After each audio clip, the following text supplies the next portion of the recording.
بسم اللہ الرحمن الرحیم۔ روشنی لائٹ چینل کی طرف سے السلام علیکم ناظرین اکرام۔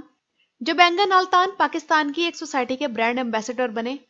تب میں نے یہ ویڈیو بنائی کہ اینگن آلتان کو اس سوسائٹی کے ساتھ اپنا معاہدہ ختم کر دینا چاہیے کیونکہ یہ ایگریمنٹ ان کی ریپوٹیشن کے لیے نقصان دہ ہوگا۔ اس پر مجھے کمنٹ سیکشن میں کچھ لوگوں نے کہا کہ بھلا آلتان آپ کی بات کون سا سن رہے ہیں، لیکن ناظرین اکرام میں نے اپنے حصے کا فرض ادا کیا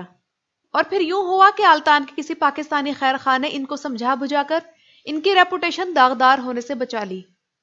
اسی طرح چند دن پہلے میں نے یاولاک ارسلان پر ویڈیو بنائی تھی کہ بوزدیگ اس ترک ہیرو کو ایک منفی رول میں دکھا رہے ہیں جبکہ تاریخ میں ان کا رول مثبت تھا اور وہ ترکی کی قابل قدر شخصیات میں شمار کیے جاتے ہیں۔ تب بھی اس ویڈیو پہ کچھ لوگوں نے ایسے کمنٹ کیے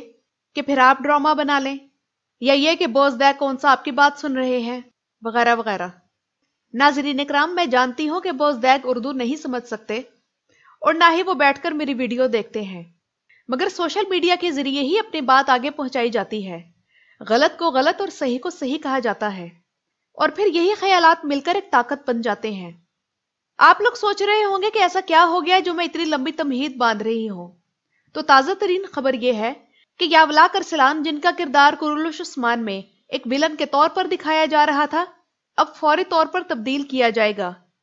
اور کئی ترک اخباروں نے بھی اس خبر کی تصدیق کی ہے۔ مگر یہ کیسے ممکن ہوا؟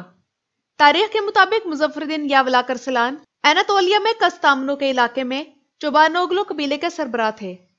ترک تاریخ دانوں کے مطابق وہ ایک اچھے آدمی تھے اور ارطغرل غازی کے بہت قریب تھے، مگر اس سیریز میں انہیں ویلن کے طور پر دکھایا گیا۔ اس سے کستامنو کے علاقے کے لوگ بہت ہرٹ ہوئے اور انہیں غصہ آیا، اور وہ غصہ اس وجہ سے آیا کہ کرولوش عثمان کا سیزن 2 شروع ہونے سے پہلے جب یہ اعلان ہوا کہ یاولاک ارسلان کو بھی اس سیزن میں شامل کیا جائے گا تو کستامنو کے لوگ بہت ایکسائٹڈ تھے، مگر جب سیزن شروع ہوا اور یاولاک کو کبھی بازنطینیوں کے ساتھ اور کبھی منگولوں کے ساتھ سازشیں کرتا دکھایا جانے لگا تو کستامنو کے لوگ بھڑک گئے، اور اسی دوران کستامنو یونیورسٹی کے پروفیسر ڈاکٹر جیودت یعقوبوگلو نے فوری طور پر ایک پریس کانفرنس کی جس میں انہوں نے کہا کہ جس طرح چوبانوگلو قبیلے اور یاولاک ارسلان کو پیش کیا جا رہا ہے، اس پر نہ صرف کستامنو بلکہ اس کے آس پاس کے علاقے کے لوگ بھی غصے میں ہیں، اور ہم امید کرتے ہیں کہ اس غلطی کو درست کیا جائے گا۔ اس کے ساتھ ساتھ انہوں نے یہ بھی کہا کہ ہم یہ یاد دلا دیں کہ کسی کو کوئی حق حاصل نہیں کہ وہ اپنے ذاتی مفاد کے لیے ترک تاریخ کو بدلنے یا خراب کرنے کی کوشش کرے۔ ڈاکٹر جیودت یعقوبلو کی اس پریس کانفرنس کے بعد کستامنو کے میئر غالب وندنلیوگلو نے محمد بوزدیگ سے شکایت کی، اور اس کے بعد ترکی کے کئی تاریخ دانوں نے بھی کرولوش عثمان کی ٹیم سے یہ معاملہ ڈسکس کیا۔ اب جب حالات یہاں تک پہنچ گئے تو بوزدیگ نے فوری طور پر رد عمل دیا اور یہ جواب دیا کہ یہ واقعی ایک سینسٹیو ایشو ہے اور یاولاک ارسلان اس تمام خطے اور ترک تاریخ دونوں ہی میں بہت اہمیت رکھتے ہیں، اور یاولاک کے کردار کو آئندہ آنے والی 2 قسطوں سے مکمل طور پر بدل دیا جائے گا اور موجودہ اسکرپٹ کے بجائے ان کا اصل تاریخی کردار دکھایا جائے گا۔ یعنی ڈرامے کے پروڈیوسر بوزدیگ نے واضح کر دیا ہے کہ اگلی 2 قسطوں میں یاولاک کو ایک حقیقی ہیرو کے طور پر پیش کیا جائے گا۔ بوزدیگ نے یہ بھی کہا کہ وہ خود بھی اس صورتحال سے غیر مطمئن ہے اور جلد ہی کستامنو کا دورہ کریں گے۔ بہرحال کنفرم ہو چکا ہے کہ اب یاولاک کو ہیرو کے طور پر دکھایا جائے گا، مگر ناظرین اکرام، یہاں محمد بوزدیگ سے ایک اور غلطی ہو گئی،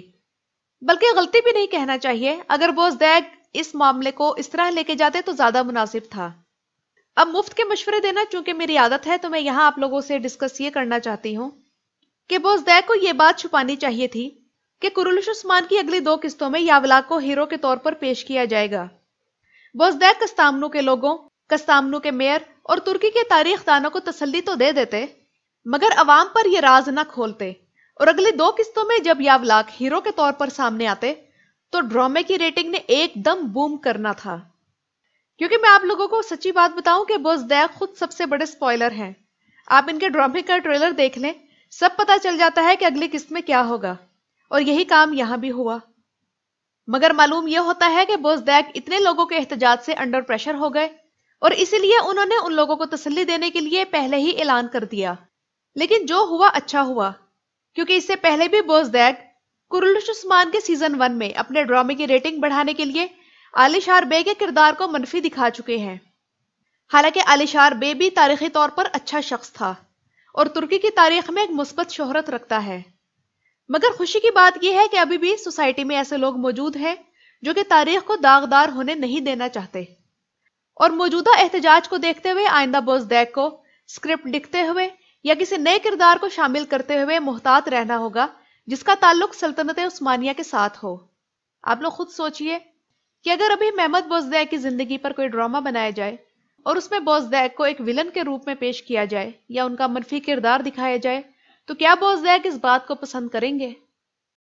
اور یہاں میں آپ لوگوں کو ایک اور سپوائلر الرٹ دے دوں کہ جیسا کہ یاولاک کے کردار کو اچھا اور درست دکھانا شروع کر چکے ہیں، تو میرے خیال میں کرولوش عثمان میں جب ارطغرل غازی کی وفات ہوگی تو یاولاک عثمان غازی کی حمایت کریں گے، اور یہیں سے ان کا مثبت کردار شروع ہو جائے گا کہ وہ عثمان غازی کے حمایتیوں میں شامل ہو جائیں گے۔ ویڈیو کے بارے میں آپ لوگوں کی کیا رائے ہے مجھے کمنٹ سیکشن میں ضرور بتائیے گا۔ شکریہ۔